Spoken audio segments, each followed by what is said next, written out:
ভাগ্য, কত সুন্দর শব্দ এই ভাগ্য। কিন্তু যতটা সুন্দর ঠিক ততটাই রহস্যময় এই শব্দ। কখন কি হবে কেউ জানে না।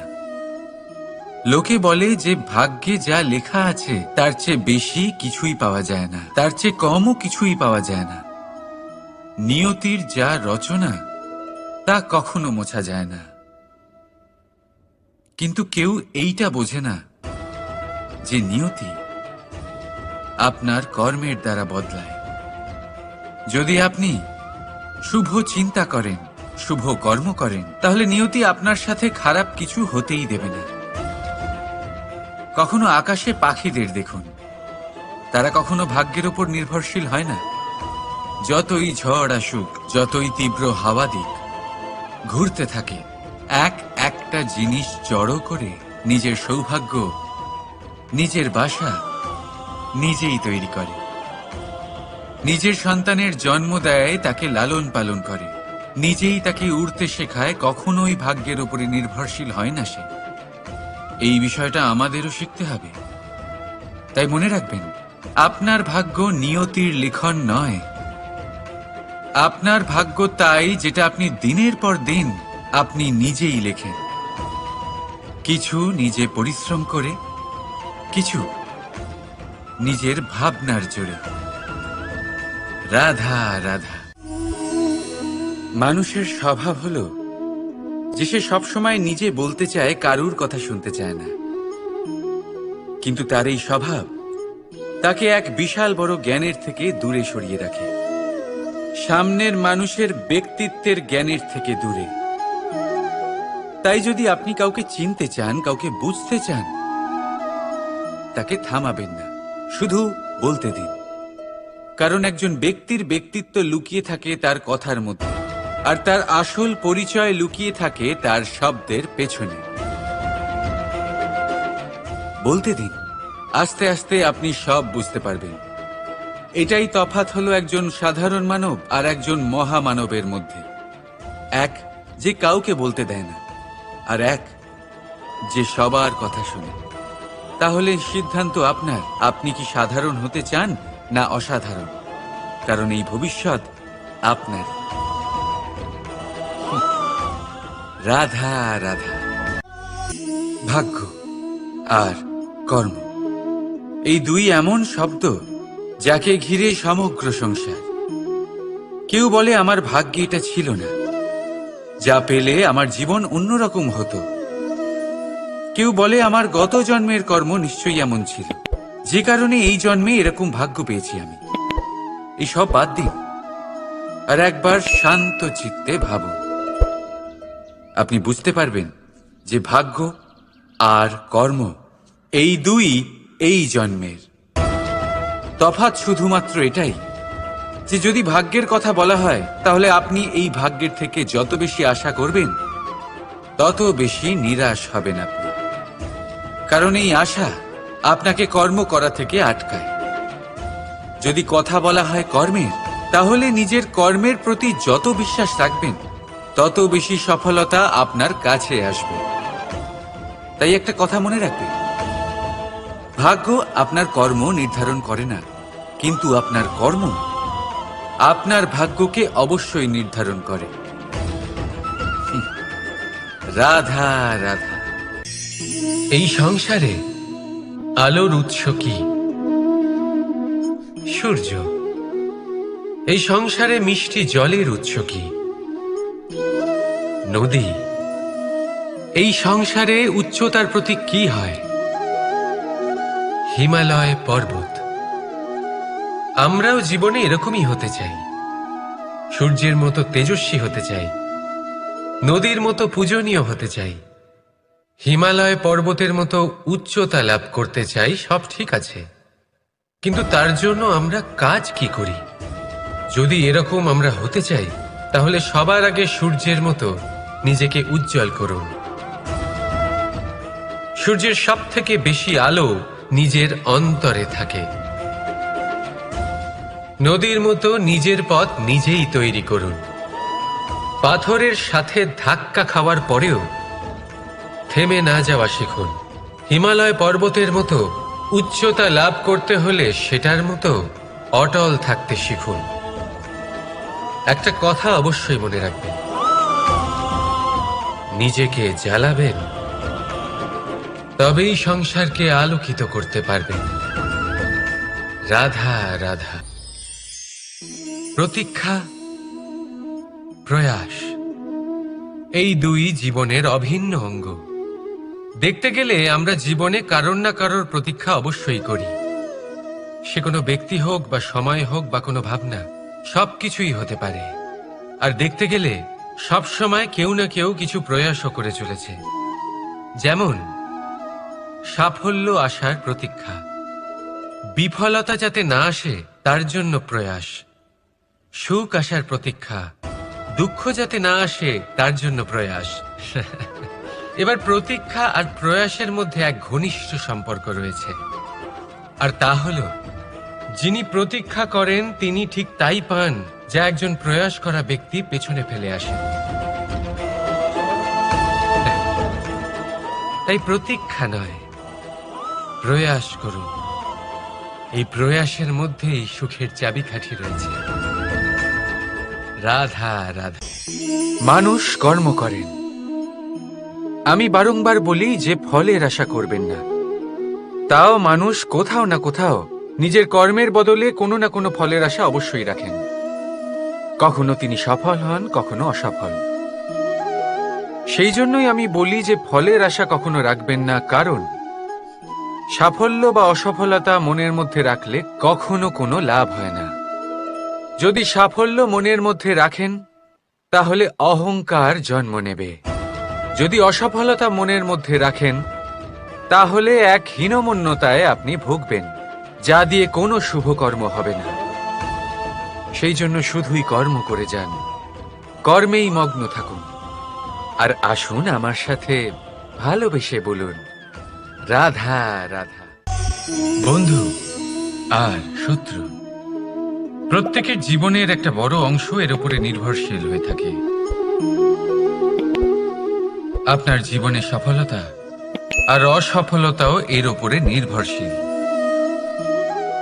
কিন্তু এই বন্ধু এবং শত্রুদের খুঁজে পাওয়ার জন্য আপনাদের বাইরে যাওয়ার প্রয়োজন নেই, কারণ এরা স্বয়ং আপনার ভেতরেই আছে। আপনি যদি বিনম্র থাকেন, যদি আপনি নিরন্তর প্রয়াস করতে পারেন, তাহলে আপনার কোনো বন্ধুর প্রয়োজন নেই। যদি আপনার মধ্যে অহংকার থাকে, যদি প্রতি কথায় আপনার মধ্যে ক্রোধ উৎপন্ন হয়, তাহলে আপনার শত্রুর কোনো প্রয়োজনই নেই। নিজের অন্তরের এই বন্ধু ও শত্রুকে চিনুন, আর আমার সাথে ভালোবেসে বলুন, রাধা রাধা। একে চিনতে পারলেন? একে কুঠার বলা হয়। আপনারা জীবনে কোথাও না কোথাও কোনো না কোনো রূপে এটা দেখেই থাকবেন। একটা ব্যাপার নিশ্চিত, এই কুঠার ছাড়া কোনো বৃক্ষকে কাটতে পারা সরল নয়। এবার আপনি কখনো এটা ভেবেছেন, এই কুঠার, এর এই অংশ, এর মুখটাই যদি না থাকে তাহলে কি হবে? এ শুধুমাত্র কোনো বৃক্ষই নয়, তার কোনো ডালও কাটতে সক্ষম হবে না। এবারে ভাবুন, এই শুকনো কাঠের হাতল এ আমরা কোত্থেকে পেলাম? কোনো এক বৃক্ষ থেকেই। সেই ডাল যাকে কেটে ফেলা হয়েছিল এক বৃক্ষকে কাটার জন্য, এই ডালই শস্ত্ররূপে প্রস্তুত। আমাদের জীবনে আমাদের প্রিয়জন, আমাদের আপনজন যখন সময় কখনো কখনো তাদের সঙ্গ না দেয়, যদি তারা দৈন্য দশায় থাকেন, তাহলে তাদের সঙ্গ কখনো ছাড়বেন না। ওনাদের প্রয়োজন শুধুমাত্র মনোবল। তা তাদের দিন, তাদের সাহায্য করা আপনার কর্তব্য। হয়তো তাদের সাথে থেকে আপনার কোনো লাভ হবে না, কিন্তু তাদের দূরে থাকাতে আপনার ক্ষতি অবশ্যই হতে পারে। সর্বদা সাহায্য করুন। সঠিক সময় আসলে তা আপনার সহায়ক অবশ্যই হবে। রাধা রাধা। আমাদের মধ্যে বেশিরভাগ মানুষেরই এই অভিযোগ থাকে যে মানুষ তখনই আমাদের স্মরণ করেন যখন সেই সময় আসে যখন আমাদেরকে প্রয়োজন হয়, যখন কোনো কাজ থাকে, যখন এই সময় পেরিয়ে যায়, তাদের কার্যসিদ্ধি হয়ে যায়, তারা আমাদের থেকে দূরে চলে যান, ভুলে যান আমাদের। এবার এই বিষয়ে ভেবে খারাপ অবশ্যই লাগে। এই পরিস্থিতিকেই অন্য এক দৃষ্টিভঙ্গি দিয়ে দেখার চেষ্টা করুন। মনে রাখবেন, মানুষ প্রদীপের সন্ধান তখনই করেন যখন তার জীবনে অন্ধকার থাকে। আপনি প্রসন্ন হয়ে উঠুন, কারণ আপনার কাছে সেই সুযোগ আছে যে কারোর জীবনে প্রকাশের কিরণ আনতে পারছেন, কাউকে সঠিক পথ দেখাতে পারছেন, কারোর সহযোগিতা করতে পারছেন, এই পুণ্য অর্জন করতে পারছেন। কারোর থেকে কোনো আশা রাখার দরকার নেই। যার আপনাকে যতটা প্রয়োজন তাকে ততটাই সাহায্য করুন, ততটাই সবাইকে প্রেম বিতরণ করুন। আর এই প্রেমের ভাব নিয়েই আমার সাথে বলুন, রাধা রাধা। এটা সেই নৌকার প্রতিরূপ যা আমাদের নদী পার করায়। এবার বিষয়টা একটু ভেবে দেখুন। সেই বিশাল নৌকা যা আমাদের নদী পার করায়, সেটার নির্মাণ নদীতে নয়, ডাঙায় হয়। আর যদি আমরা এটাকে নদী অবধি পৌঁছতে চাই, তাহলে আমাদের দরকার পড়ে কোনো গরুর গাড়ির অথবা ঘোড়ার গাড়ির। তার সাহায্যে একে বহন করা হয়। এবার পথে যদি কোনো জলধারা আসে, কোনো নদী আসে, আর সেটাকে পার করতে হয়, তাহলে তখন সেই নৌকার ওপরে গাড়ি রাখা হয়, তারপর তাকে পার করা হয়। অর্থাৎ এই যাত্রা দুজনের সংযোগ ছাড়া সম্পূর্ণ হতেই পারবে না। সেই জন্যই এই প্রবাদ আছে, কখনো নৌকা তো কখনো গাড়ি। আমাদের সম্পর্কের মধ্যে অতি আবশ্যক, আমাদের সম্পর্কের মধ্যে অত্যন্ত গুরুত্বপূর্ণ হল সংযোগ। সবসময় একসাথে চলা, সংযোগ স্থাপন করা। সবসময় সুখী থাকবেন। রাধা রাধা। পুস্তক, পুস্তক থেকে আমরা কি না শিখতে পারি। জ্ঞান হোক, বিজ্ঞান হোক, ইতিহাস হোক, সব শিখতে পারি। কথায় আছে, একটা ভালো পুস্তক, একটা ভালো গ্রন্থ পাওয়া তা 100 ভালো বন্ধু পাওয়ার সমান। কিন্তু যদি একটা ভালো বন্ধু পাওয়া যায়, তাহলে তা গোটা গ্রন্থাগারের সমতুল্য। সে আপনাকে কর্মের বিষয়ে জ্ঞান দেয়, সাফল্যের রসায়ন শিক্ষা দেয়। সে আপনাকে ইতিহাসে অমর করে রাখবে। শুধু তাই নয়, সে আপনাকে শুধু পথই দেখাবে না, সেই পথে আপনার সাথে সঙ্গী হয়ে চলবে সে। সেই জন্য জীবনে যদি কোনো ভালো বন্ধুকে পাশে পান, তাহলে তাকে আপন করে রাখবেন, তাকে সামলে রাখবেন। জীবন সহজ হয়ে যাবে। রাধা রাধা। বর্ষা ঋতু শুরু হলেই পাখিদের মধ্যে চাঞ্চল্য বেড়ে যায়। আর সেটা হবে নাই বা কেন? বাসা ভেঙে যায়, বৃক্ষ ভেঙে পড়ে। প্রত্যেক পাখি তার থাকার জন্য একটা নতুন জায়গার, একটা ছায়ার, একটা ছাদের খোঁজে থাকে। শুধু একটা পাখি এসব কিছুই করে না। না তো তার এসব সমস্যা নিয়ে কোনো চিন্তা থাকে, না কোনো দরকার পড়ে। আর সেই পাখি হলো বাজ। সেই সব সমস্ত ছোটখাটো সমস্যার থেকে অনেক দূরে ওপরে উড়ে বেড়ায়, মেঘের থেকেও অনেক উঁচুতে। তাই এই সব ছোটখাটো সমস্যা যা আপনার জীবনে এসে থাকে, এই সব নিজের চারপাশকে ঘিরতে দেবেন না। নিজের চিন্তা ভাবনাকে অনেক উঁচুতে রাখুন। আপনার সমস্ত সমস্যা নিজে থেকেই নিচে চলে আসবে। রাধা রাধা। কোনো ব্যক্তির ব্যক্তিত্ব কিভাবে তৈরি হয়? আপনার কি মনে হয় যে ব্যক্তি জন্ম থেকে তার স্বভাব নিয়ে জন্মায়? নাকি আপনার মনে হয় যে এই প্রকৃতি ব্যক্তির জন্য তার নিয়তি রচনা করে? না, এরকম একেবারেই হয় না। আমি আপনাকে বোঝাচ্ছি। যখনই বৃষ্টি পড়ে কোনো বিন্দুর দিকে দেখবেন। এবার এই বিন্দু যেখানে পড়ছে তার উপরে নির্ভর করছে তারপর কি হবে। যদি এই বিন্দু পড়ে কোনো ক্ষেতের ওপরে, তাহলে কোনো নতুন ফসলের জন্ম দেবে। যদি সে গরম কড়াইতে পড়ে, তাহলে বাষ্পীত হবে। যদি সে কোনো সাপের মুখের ভেতরে পড়ে, তাহলে বিষ তৈরি হবে। ঝিনুকের ভেতরে পড়লে মুক্ত তৈরি হবে। যদি কোনো পাতার ওপরে পড়ে তাহলে শিশির তৈরি হবে। একই বিন্দু, কিন্তু তার সঙ্গত তার ভবিষ্যৎ এবং ব্যক্তিত্ব নির্ধারণ করবে। এবার এটা তো শুধুমাত্র এক বিন্দু, তার কাজ হলো শুধুমাত্র পড়া। কোথায় সেটা সেও নির্ধারণ করতে পারে না। কিন্তু আপনি হলেন মানুষ। আপনি বাছাই করতে পারবেন যে আপনার সঙ্গী কারা হবে, কাদের সাথে আপনি মেলামেশা করে বড় হবেন। তাই তা ভালোভাবে করুন, কারণ এই নির্বাচন আপনার হাতে, কারণ এই জীবন আপনার, ভবিষ্যৎ আপনার। এবার আপনি মহান হতে চান কি না তার নির্ণয় আপনাকেই করতে হবে। আসুন আমার সাথে ভালোবেসে বলুন, রাধা রাধা। সূর্যের তাপ এতটাই প্রখর হয়, তা সমস্ত বনস্পতিকে শুষ্ক করে দেয়। পুকুর হোক, নদী হোক, সরোবর হোক, সমস্ত শুষ্ক হয়ে যায়। কিন্তু আপনি কখনো শুনেছেন সূর্যের তাপে সমুদ্র শুকিয়ে গেছে? এমন কখনোই হয় না। আর এর পেছনেই লুকিয়ে রয়েছে এক অমূল্য জীবনের শিক্ষা। সমুদ্রের মতো নিজেকে ধৈর্যশীল করে তুললে, নিজেকে সংযমী করে তুললে, সূর্যের তাপ আপনার কোনো ক্ষতি করতে পারবে না। আপনার অন্তর থেকে সেই তাপ বাষ্পায়িত হয়ে মেঘ তৈরি হয়ে সূর্যকে ঢেকে দেবে, আর তারপর হবে শুধু সাফল্যের বৃষ্টি। তাহলে আসুন আর আমার সাথে ধৈর্যের সাথে বলুন, রাধা রাধা। মানুষ অসুস্থ কেন হন? শারীরিক দুর্বলতার কারণে? না, মানুষ অসুস্থ হন তার মানসিকতার কারণে, তার বিবেকের কারণে, তার কর্মের কারণে, তার ক্রোধের কারণে। আর যখন কেউ সুস্থ হন, ঠিক হয়ে যান, তার মানে এটা নয় যে শুধু ওষুধের জন্য তিনি সুস্থ হয়েছেন।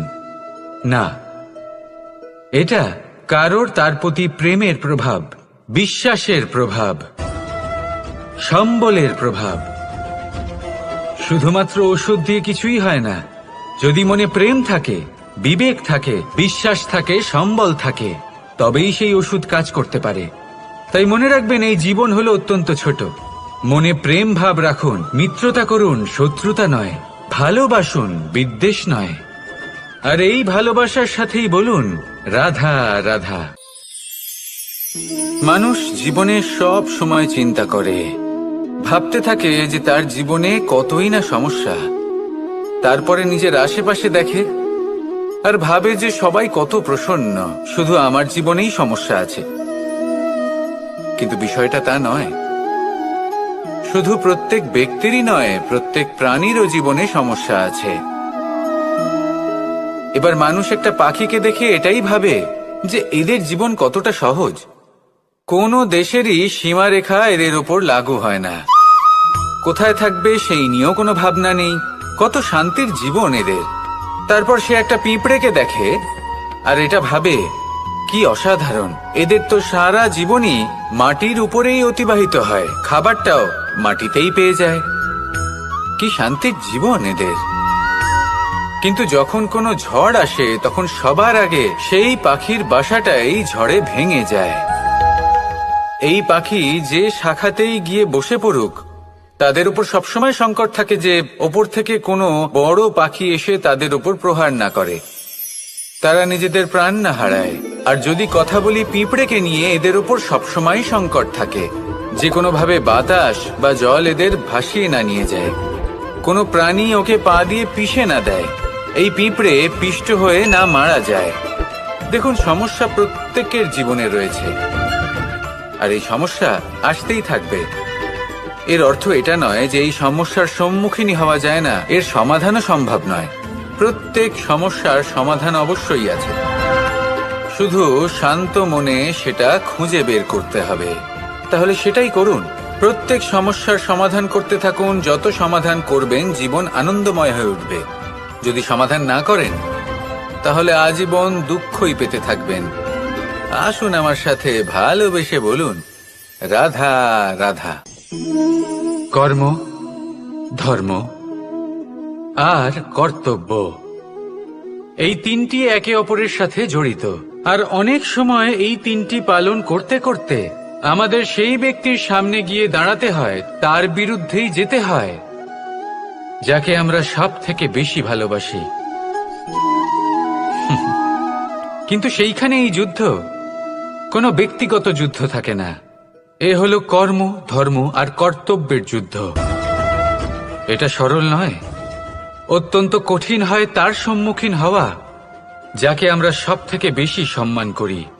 কিন্তু আমাদের তো আমাদের ধর্মের পথে চলতেই হবে, কারণ আমরা কর্মবদ্ধ, কর্তব্যবদ্ধ, আর এটাই করা উচিত।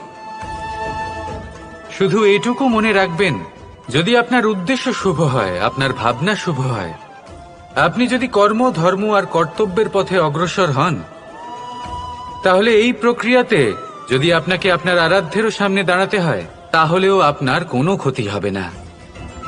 তাহলে আসুন আর আমার সাথে ভালোবেসে বলুন, রাধা রাধা। সাথী। সাথী এই শব্দটির ব্যাখ্যা কে কিভাবে করে? মিত্র, সখা, বন্ধু। কিন্তু অর্থ একটাই, তিনি যিনি আপনার সঙ্গী হন আর তিনি যার সাথী আপনি হন। এবার সব থেকে বড় প্রশ্ন হলো এটাই যে তিনি কে হতে পারেন যাকে আপনি আপনার সাথী বলে মেনে নিতে পারেন, নিজের সখা, নিজের মিত্র, নিজের বন্ধু মেনে নিতে পারেন। আপনার সাথী হলেন তিনি যিনি দুঃখের সময় আপনার পাশে থাকবেন, আপনার হাত ধরে থাকবেন। আপনার সাথী হলেন তিনি যার হাত আপনি নিজের সুখের দিনে ধরে থাকবেন। সেই সাথীরই হাত ধরুন যিনি দুঃখে সবসময় আপনাকে সাহায্য করার জন্য তৎপর হয়ে থাকেন, আপনার পাশে থাকেন, আর যাকে সুখের দিনে আপনি আপনার সাথে রাখতে পারেন। আর যখন আপনার সাথে আপনার এই সাথী থাকবে, তখন আপনি এটা বুঝবেন যে যখন জীবনে দুঃখ আসে, তখন এই দুঃখ কমে যায়, সবার মধ্যে ভাগ হয়ে যায়। আর যদি তখন সুখ আসে, তাহলে সেটা সবার উপস্থিতিতে আরো বেড়ে যায়। এটাই হলো প্রেম, এটাই হলো ভালোবাসা, এটাই হলো সঙ্গ, যেমন সম্পর্ক আমার আর রাধার মাঝে। তাহলে আসুন আর আমার সাথে ভালোবেসে বলুন, রাধা রাধা। মানুষ এক অত্যন্ত বিচিত্র প্রাণী। পরিকল্পনা করে, ষড়যন্ত্র করে, প্রচেষ্টা করে, কাউকে পরাজিত করার চেষ্টাও করে। সাপকে একটা দড়ি মনে করে হাতে চেপে ধরার চেষ্টা করে, কিন্তু একটা কথা বুঝতেই পারে না, সময়ের এই সাপ, এটা হাতে চেপে ধরাই যায় না। আর আপনি যা করবেন তা আবার ফিরে আসবে আপনারই সামনে। দেখুন, এতে কিছুই যায় আসে না যে আপনি কুম্ভকারের পুত্র নাকি কৃষ্ণের পুত্র। যদি আপনি অনুচিত কর্ম করেন, তাহলে আপনার সাথেও অনুচিতই হবে। অশুভ কর্ম করলে আপনার সাথেও অশুভই হবে। কুরু বংশ অত্যন্ত মহান বংশ ছিল। এই কুরু বংশ কি হলো তার সাথে? একটা গোটা বংশ বয়ে গেল, কারণ ওনাদের উদ্দেশ্য অশুভ ছিল। অন্যদিকে 5 জন বনবাসী পাণ্ডব মহাভারত বিজয়ী হলেন, কারণ তাদের উদ্দেশ্য শুভ ছিল। তাই মনে রাখবেন, শুভ অগ্নি প্রজ্বলিত করবেন, শুভ তাপ সঞ্চার হবে। অশুভ অগ্নি প্রজ্বলিত করবেন, নরকেই জ্বলতে হবে। তাহলে আসুন আর আমার সাথে ভালোবেসে বলুন, রাধা রাধা।